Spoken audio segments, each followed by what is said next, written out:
Nervous system disorder में हमने पहले देखा था हाइड्रोसिपेलस और दूसरा आज हम देखते हैं neural tube defect. Neural tube defect की कंडीशन के अंदर क्या होता है? Neural tube normally after conception 28 days after conception neural tube close होती है और CNS का फॉर्मेशन करती है। CNS के बाद में उससे क्या बनता है? Brain and spinal cord.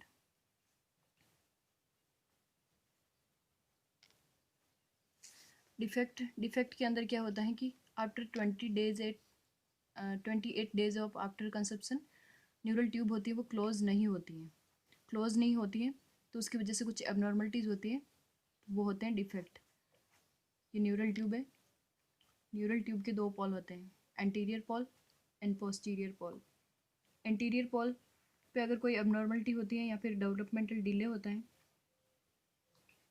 उसकी वजह से जो कंडीशन होती है उसको बोलते हैं एनेंसिपेली।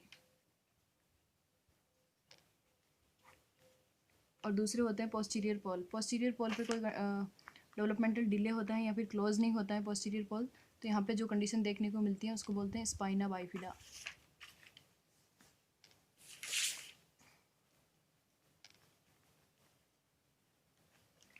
मेनली हम स्पाइना बाइफिडा की कंडीशन अभी डिस्कस करेंगे। एनेंसिपेली की कंडीशन के अंदर क्या होता है? क्रेनियल वॉल्ट जो होता है वो एब्सेंट होता है। क्रेनियल वॉल्ट जो कि स्कल बोन से मिलकर बना होता है, फ्रंटल पेराइटल और upper border of temporal bone, इन सब का प्रॉपर फॉर्मेशन नहीं हो पाता है, जिसकी वजह से एनेंसिपेली की कंडीशन देखने को मिलती है। पोस्टीरियर पॉल पे क्या होता है? स्पाइना बाइफिडा की कंडीशन होती है। स्पाइना बाइफिडा की कंडीशन में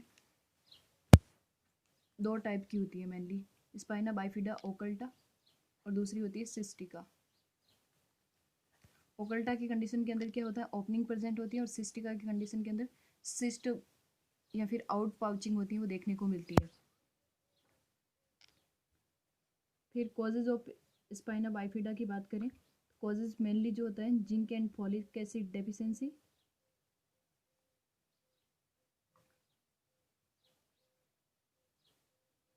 अगर मदर के अंदर zinc and folic acid deficiency होती है तो स्पाइना बाइफिडा की कंडीशन कॉज करती है। जिंक एंड फॉलिक एसिड जो होते हैं वो DNA के फॉर्मेशन, मैचुरेशन एंड फंक्शनिंग के लिए ज़रूरी होते हैं।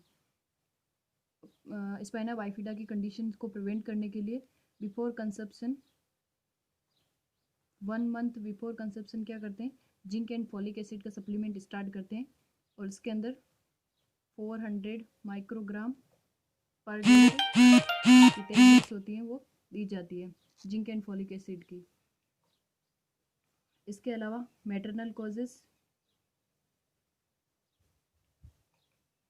जैसे कि टॉर्च का इन्फेक्शन हो गया या फिर टेरेटोजेनिक ड्रग यूज़ की हुई हो, क्रोमोसोमल एबनॉर्मलिटी,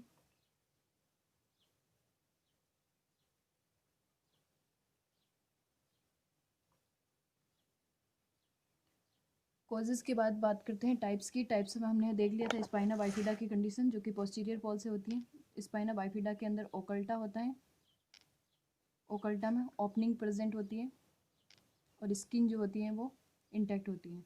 और इस सिस्टिका की कंडीशन के अंदर सिस्ट फॉर्म होता है और यहाँ पे इन्वॉल्वमेंट ऑफ स्पाइनल कॉर्ड और मेनिंजेस के बेसिस पे दो कंडीशन में डिवाइड किया गया है। पहली होती है मेनिंजियोसिल और दूसरी होती है माइलोमेनिंजियोसिल।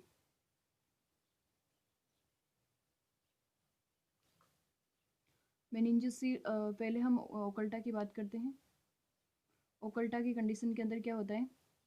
ओपनिंग प्रेजेंट होती है एट पोस्टीरियर वर्टिबल आर्च पे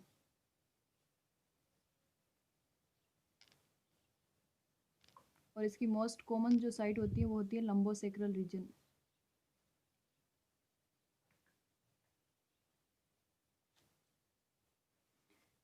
स्किन इंटैक्ट होती है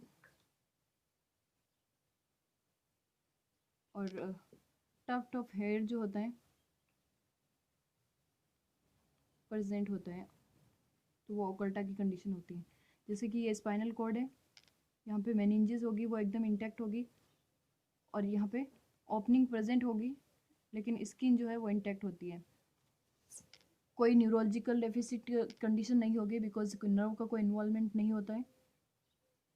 दूसरी कंडीशन की बात करें सिस्टिका के अंदर, सिस्टिका में फर्स्ट मेनिंजोसील की बात करते हैं।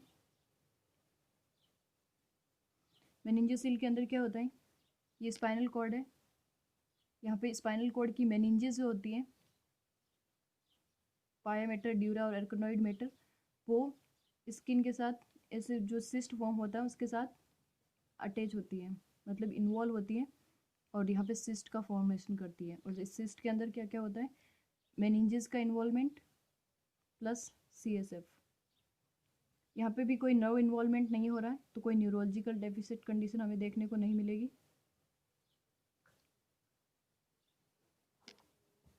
और माइलोमेनिंजोसील के अंदर क्या होता है, स्पाइनल कॉर्ड प्लस इसके अंदर मेनिंजेस और CSF सबका इन्वॉल्वमेंट होता है। तो यहाँ पे न्यूरोलॉजिकल डेफिसिट कंडीशन जो है वो हमें देखने को मिलेगी। जैसे कि ये स्पाइनल कॉर्ड है तो ये स्पाइनल कॉर्ड भी आउट पाउचिंग के साथ होगा, मेनिंजेस भी होगी और स्किन भी होगी, तो ये आउट पाउचिंग में सब इन्वॉल्व हो रहे हैं।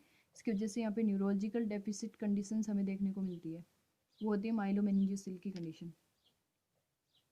इसके बाद डायग्नोस कैसे करते हैं, डायग्नोसिस हो मेनली अल्फा फीटोप्रोटीन लेवल होता है, वो लेवल मेजर करते हैं मैटरनल सीरम के अंदर। अल्फा फीटोप्रोटीन होता है वो फीटल यॉक सेक और लीवर से फॉर्म होता है।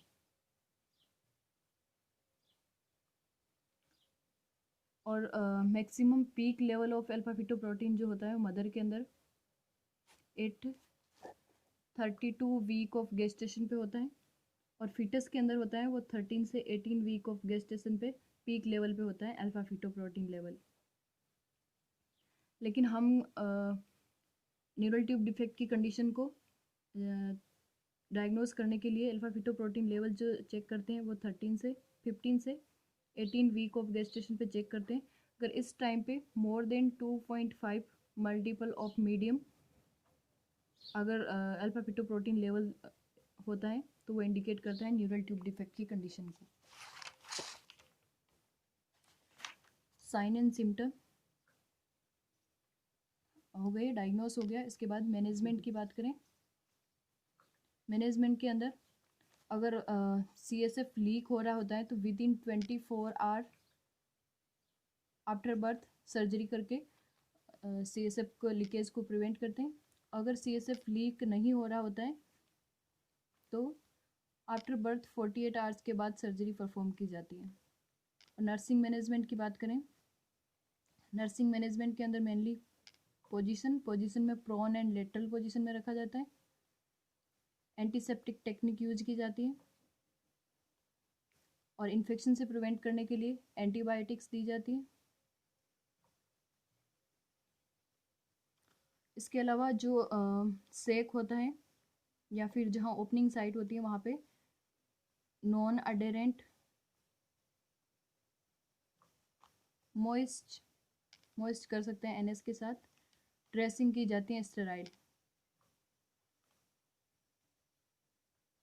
और इस कंडीशन के अंदर कॉन्ट्रा इंडिकेटेड रहता है डायपर यूज़ करना, बिकॉज डायपर की वजह से यहाँ पे इन्फेक्शन होने के चांसेस होते हैं।